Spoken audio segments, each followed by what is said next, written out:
Hi friends, this is Activity 1 for math. Your learning goal is to round to the nearest 100. We've been doing this for the last couple weeks, so we'll just continue with this this week. This key review is just to show us or to just remind us how to round to the nearest 100. Briefly, you're going to look at the number line, you're going to find the number on that number line, and just keep these key things in mind.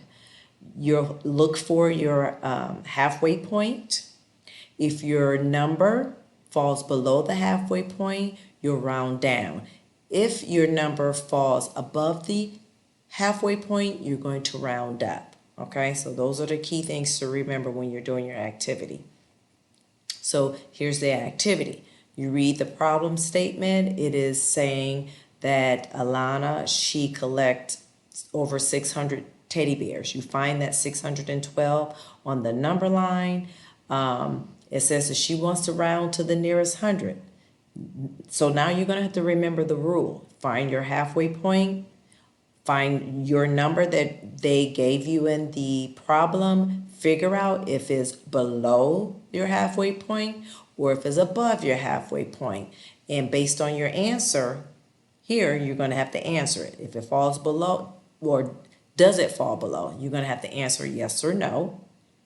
Does it fall at or above your halfway point? You're going to answer that question yes or no by circling. Then you come down and answer the question, does Alana round up or down? Okay, well, look at your number, look at your halfway point, and then decide, okay, am I going up or am I going down? And you're going to circle your answer. The last problem here, it says that she has to round her 612 to the nearest 100. Is it going to be 600 or is it going to be 700? And you write that number there. Then you're done.